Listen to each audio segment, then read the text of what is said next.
Thank you so much for having me, everybody. It is absolutely my pleasure to be here. And, Mark, thank you for that great introduction. When you say those numbers, it sounds like a lot. That sounds kind of overwhelming. But 30 years, I've been doing this as a personal injury lawyer. And so we're going to figure out, how to negotiate as Jeff Cochran teaches us. And there's a couple of things that we're going to take a look at. And if you look at the bottom of my screen over here, these are our outcomes always that we're looking for. We want to negotiate with more confidence. The person who's the most congruent, the person who's the most confident, the person who is the most significantly in rapport and congruent about their position is the one that's going to be able to have their position influence the others. When you're in rapport, the one with the most certainty is the one that has the ability to influence. So as we head into any negotiation, we want to be able to negotiate with more confidence. Secondly, when we go into a negotiation, we always want to be able to look at it and say, how can we make this a win-win? We don't want to necessarily make it about me getting more than them. We want to make it, how do I look at this in terms of a win-win always? Because that's a much easier way to sell your position. When you go from a win-win perspective, then it's a lot easier to come out in the end with what you're looking for. So those are our two outcomes always.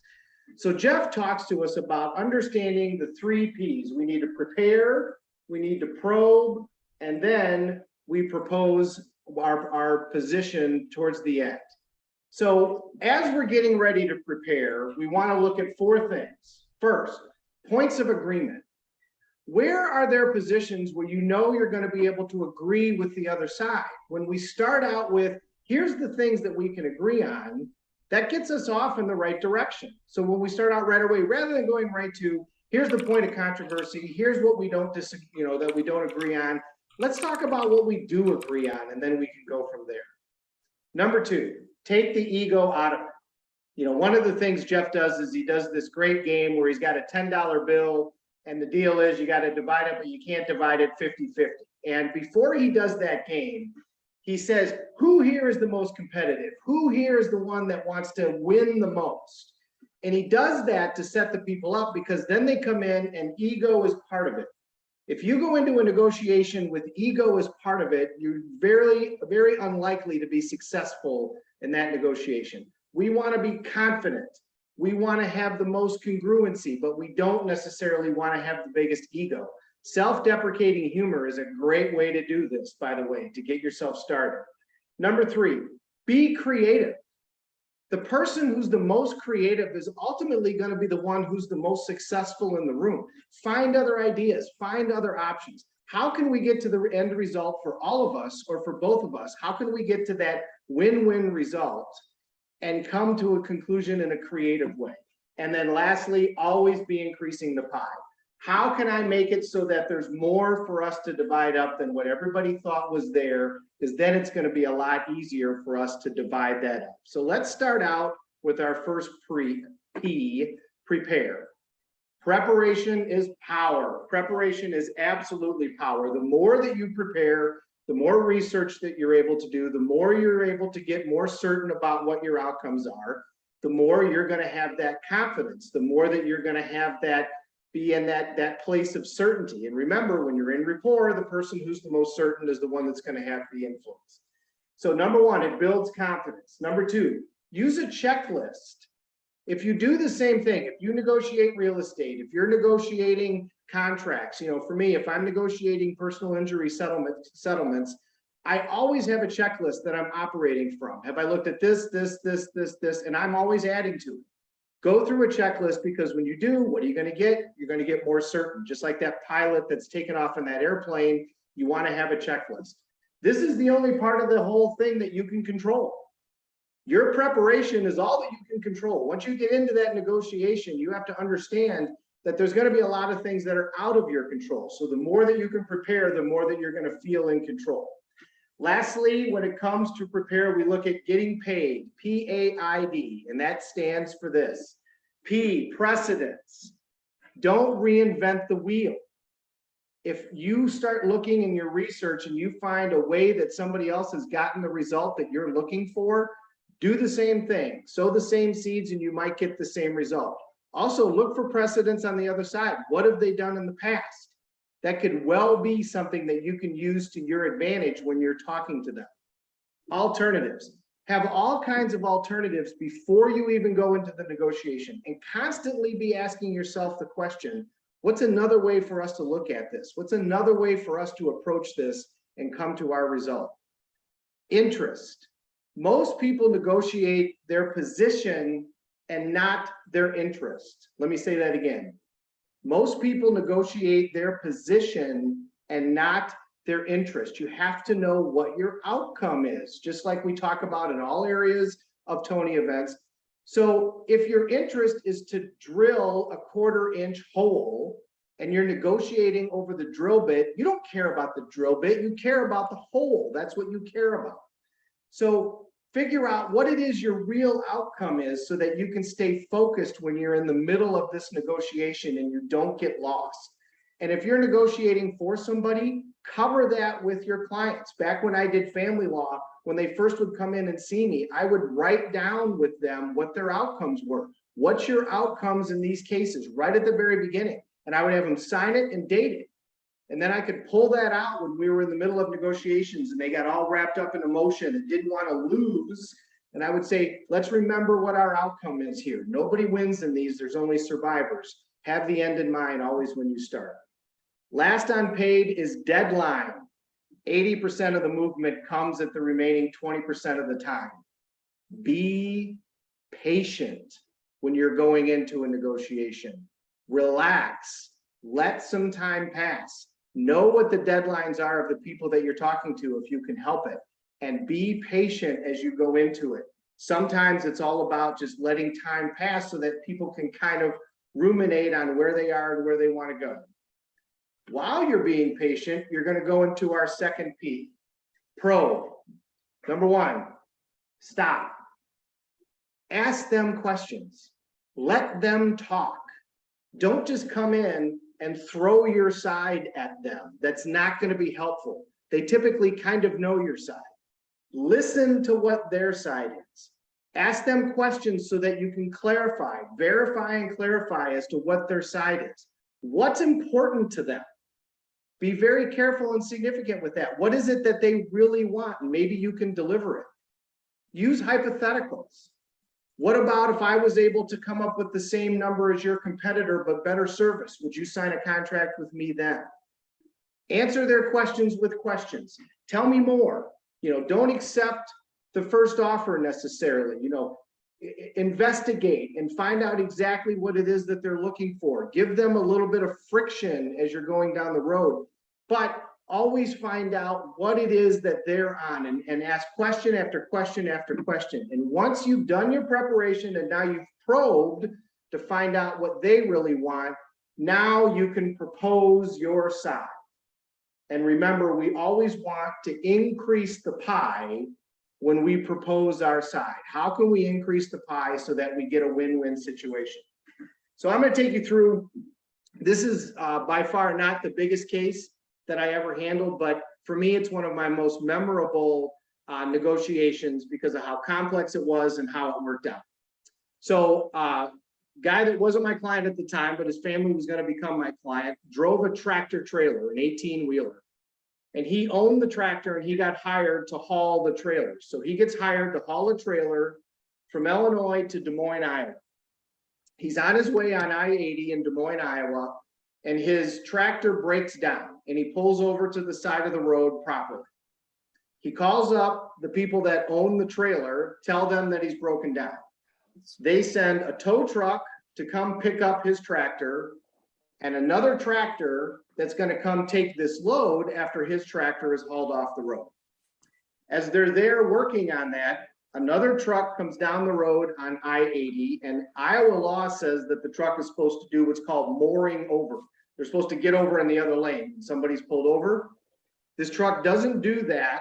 It catches the first tractor and wipes through all of the vehicles, killing all 3 people and the driver of the truck. My cases are tragic. So now everybody's all in a lawsuit and we're all in federal court in Des Moines, Iowa. Here's the problem. The truck that caused the wreck only has $1 million policy. That's the most coverage that they have to compensate all three victims. That company put the $1 million in federal court and threw their company into bankruptcy.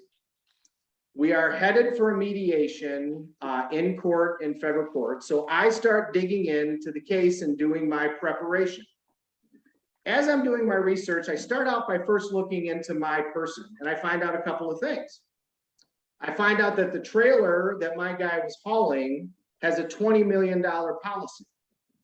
I find out that my guy wasn't perfect in terms of maintaining his vehicle, and occasionally his vehicle would break down. And I find out that he had hauled for this company before. So now arguably, somebody could try to make the argument that they could have known that this might happen, okay? I then find out that the person who was driving the tow truck has hired an attorney in both Iowa and in Chicago, and the attorney in Chicago is somebody that I know. So I reach out to that person and I start communicating with that person as we're headed into this settlement. A little bit more information. My client is 47 years old that died. He has 3 children. The oldest is a sophomore in college. The youngest is a junior in high school. The guy driving the tow truck is 31 years old, and he has 3 kids. The oldest is 6, and the youngest was 4 weeks at the time of his death. And the other person is 68 years old and is married, and his kids are grown. So as we head into federal court in Des Moines, Iowa, everybody thinks that they're going after this $1 million, which, you know, for me, my client might get $200,000 out of that million. The 31-year-old's probably going to get more than half of it. And then the older person is probably going to get not all that much. So as I head in, it's a sea of blue suits. We've got attorneys from all over the place flying in. Now I'm staying at a hotel. As I go in, I asked the head of the hotel, I said, "Are you guys busy tonight?" And he says, "Well, we've got this convention going on, but really not that busy." I said, "Do you know how many lawyers are staying here?" I don't know why I asked that question, but I did. And he goes, "Yeah, interestingly, it's only you and one other person. There must not be much going on in the courthouse." Well, what did that tell me? That told me that the attorneys from LA, the attorneys from New York, the guy from Lords of London, who was over there from London, they weren't spending the night. They were flying back and they wanted to get out of Des Moines. They didn't have any plans to stay there. So now as we sat down and the judge started talking to us, he took us to this giant conference room, and everybody wanted to sit close to the judge because they wanted to try to get his ear. I sat on the opposite side of this giant conference table, and I just looked right at the judge and I mirrored and matched him the entire morning while he talked to all of the attorneys. I mirrored his physiology. I mirrored his breathing. I did everything that he did. I knew at some point during that day I was going to try to make an argument on behalf of my client, and I wanted to have the most rapport with this judge that I could possibly have. I only spoke for a couple of seconds that morning, and I don't even remember what I said, but I stayed right with him the whole time. Now, as we go forward, the guy who was representing the old guy was kind of off on his own and quite frankly wasn't making any sense. The attorneys for the trailer that had the $20 million took the position, we don't know anything, we didn't do anything wrong, and they were sitting in the corner not talking to anybody.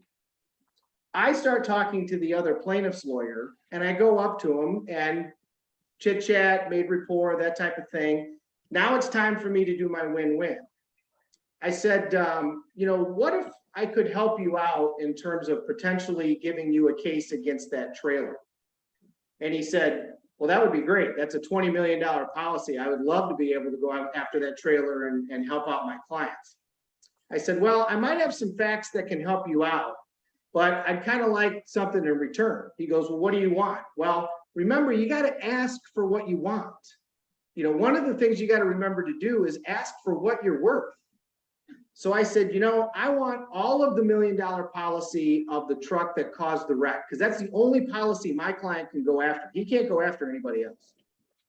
And I said, your truck has a $2 million policy. I think that they would just throw in that money just to get out of this mess. I said, I want you to agree that I get $1 million of that policy, and then I can give you information that's going to give you a cause of action against that trailer. I didn't expect that he would do anything with his truck. I was hoping for part of the $1 million of the truck that caused the wreck. He said, deal. So we go over, we cut the deal with the truck being driven by his client. They're happy to get out of it.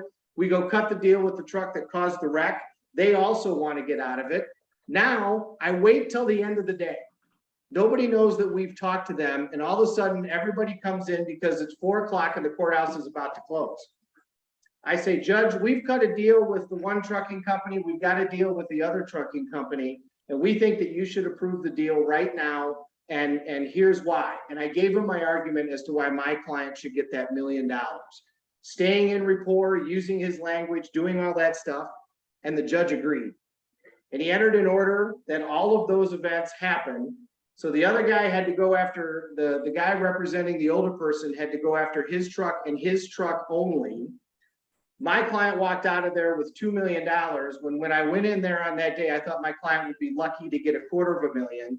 And my client testified on behalf of the other person that gave them a cause of action in Chicago, which resulted in a very appropriate outcome for them. I drove home that night and I went, I can't believe this all worked out. But as I looked at Jeff's, I did that 11 years ago. As I looked at Jeff's outline, I did everything that he said. I prepared, I probed, I listened, I knew my outcome. When the time came, I asked for my sale and proposed it to everybody and was able to have it all work out. Woo! Give it up for Tim. Yay.